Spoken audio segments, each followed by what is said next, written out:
ఇప్పుడు చంద్రబాబు నాయుడు గారు వెనకాలేమో పవన్ కళ్యాణ్ పెట్టుకున్నాడు. పెట్టుకొని ఈరోజు ఆయన ఏం చెప్తాడంటే బీసీలు నాకు వెన్నుముక్క అని చెప్తాడు. తెలుగుదేశం పార్టీ బీసీలకి రాజకీయ ప్రాధాన్యత కావచ్చు, రాజకీయ పదవులు కావచ్చు, బీసీలను ఆర్థికంగా పైకి తీసుకురావడానికి అనేక సంక్షేమ కార్యక్రమాలు చేశాయని చెప్పి ఆయన చెప్తున్నాడు. అది ఎవరు కాదనరు. కాకపోతే చంద్రబాబు నాయుడు ముఖ్యమంత్రి అయిన తర్వాత తెలుగుదేశం పార్టీ అధ్యక్షుడు అయినాక బీసీలకు చేసింది ఏంటని చెప్పి నేను అడుగుతున్నా. చెట్టు పేరు చెప్పి కాయలు అమ్ముకున్నట్టు ఎన్టీ రామారావు చేసినటువంటి కార్యక్రమాలనే ఈయన చేసినట్టు ఈయనే బీసీలకి కోసం పాటుపడినటువంటి వ్యక్తిలాగా మారుతున్నాడు. ఈరోజు కృష్ణా జిల్లా చూసుకున్నట్లయితే రాజశేఖర రెడ్డి గారు ముఖ్యమంత్రిగా ఉండగా ఇక్కడి నుంచి పార్థసారథి 5 సంవత్సరాలు మంత్రిగా ఉన్నాడు బీసీ. ఇంకెవరు కూడా లేరు, 5 సంవత్సరాలు ఆయనే ఉన్నాడు. అదేవిధంగా జగన్మోహన్ రెడ్డి గారు ముఖ్యమంత్రి అయినాక ఇక్కడ ఈ మా జిల్లాలో కృష్ణా జిల్లాలో జోగి రమేష్ గారిని 2 సంవత్సరాల తర్వాత మమ్మల్ని అందరినీ తీసేసి జోగి రమేష్ గారికి బీసీ సామాజిక వర్గం నుంచి మంత్రి పదవి ఇచ్చి ఆయనే ఒక జిల్లాలో మంత్రిగా ఉన్నాడు, ఉమ్మడి కృష్ణా జిల్లాలో. అదేవిధంగా కృష్ణా జిల్లా ఓసీ అయింది, జిల్లా పరిషత్ చైర్మన్. అయినప్పటికీ ఆయనేమో గద్దె రామ్మోహన్ రావు గారి భార్యని కమ్మ సామాజిక వర్గం నుంచి పెట్టుకున్నాడు ఓసీ అయితే ఆ రోజు 14లో. ఇక్కడ ఓసీ అయితే జగన్మోహన్ రెడ్డి గారు మరి హారిక గారిని, ఉప్పాల హారిక గారిని బీసీ సామాజిక వర్గం నుంచి జిల్లా పరిషత్ చైర్మన్గా పెడతాం జరిగింది. విజయవాడ మేయర్ తీసుకుంటే ఓసీ అయితే కోనేరు శ్రీధర్ని ఆళ్ళు పెట్టుకుంటే అది ఓసీ అయితే నగరాలకు సంబంధించినటువంటి బీసీ సామాజిక వర్గం నుంచి జగన్మోహన్ రెడ్డి గారు మేయర్గా పెడతాం జరిగింది. అదేవిధంగా రాజ్యసభలు 8 రాజ్యసభలు వస్తే 4 రాజ్యసభల్లో జగన్మోహన్ రెడ్డి గారు బీసీలకు ఇచ్చాడు.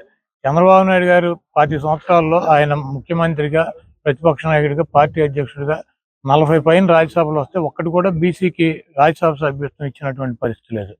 నిన్నగాక మొన్న 17 ఎమ్మెల్సీలు వస్తే 17 కూడా బీసీ సామాజిక వర్గానికి ఎమ్మెల్సీలు ఇవ్వటం జరిగింది.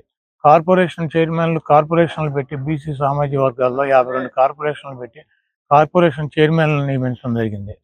బీసీలకు ఆర్థికంగా వాళ్ళ పిల్లల చదువులకు కావచ్చు, వాళ్ళకి వైద్య ఖర్చులకు కావచ్చు, ఆరోగ్యశ్రీ ద్వారా కానీ, ఫీజు రియంబర్స్మెంట్ ద్వారా కానీ, లేకపోతే బీసీలలో ఉన్న పిల్లల్ని చదివించుకోవాలని చెప్పి ఇంగ్లీష్ మీడియంకి తీర్చిదిద్దడం కావచ్చు, గవర్నమెంట్ స్కూల్ని కార్పొరేట్ స్కూల్స్గా తీర్చిదిద్దడం, వాళ్ళకి భోజనాలు, అదేవిధంగా వాళ్ళకి స్కూల్ డ్రెస్సులు, అమ్మఒడి, పిల్లల్ని స్కూల్కి పంపించినందుకు అమ్మఒడి డబ్బులు ఇచ్చేటువంటి కార్యక్రమం, ఇవన్నీ కూడా సామాజికంగా వాళ్ళకి రాజకీయ పదవులు కల్పిస్తూ, వాళ్ళ పిల్లల్ని ఒక తండ్రిలాగా ఆదరిస్తూ, వాళ్ళ చదువులకి, వాళ్ళకి ఆరోగ్య సమస్యలు వచ్చినా వాళ్ళకి ఇళ్ళు నిర్మాణం చేసినటువంటి కార్యక్రమాలన్నా కూడా పెద్ద ఎత్తున బీసీల యొక్క సంక్షేమం కోసం, బీసీల యొక్క ఆర్థికంగా వాళ్ళ కాళ్ళ మీద వాళ్ళు నిలదొక్కోవడం కోసం, వాళ్ళ పిల్లలు, వాళ్ళ హాస్పిటల్ ఖర్చులు, అదేవిధంగా వాళ్ళకి రాజకీయ ప్రాధాన్యత ఇస్తూ ముందుకు నడుస్తున్నటువంటి వ్యక్తి జగన్మోహన్ రెడ్డి గారు. చంద్రబాబు నాయుడు గారు ఎన్టీ రామారావు చేసినటువంటి కార్యక్రమాలను నేను చేశానని చెప్తూ పవన్ కళ్యాణ్ వెనకాల పెట్టుకుని బీసీల ఓటు కోసం వాళ్ళని గాలి కొదిలేసి ఈరోజు బీసీ భయం చేస్తే చంద్రబాబు నాయుడిని బీసీలు నమ్మేటువంటి పరిస్థితి లేదు.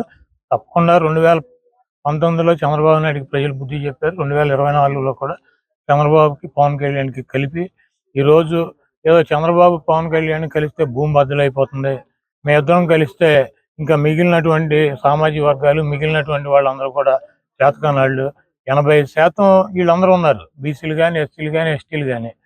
వాళ్ళందరినీ కూడా గాలి కొదిలేసి పవన్ కళ్యాణ్తో నేను కలిశాను కాబట్టి, కాంగ్రెస్ పార్టీతో నేను కలిశాను కాబట్టి, బీజేపీతో నేను కలిశాను కాబట్టి, జగన్మోహన్ రెడ్డి గారిని ఏమీ చేయలేక మేమందరం కలిసాం కాబట్టి జగన్మోహన్ రెడ్డి గారి నుంచి నన్ను ఎక్కించమని చెప్పి అడిగితే ఈ రాష్ట్ర ప్రజలు దానికి సిద్ధంగా లేరు.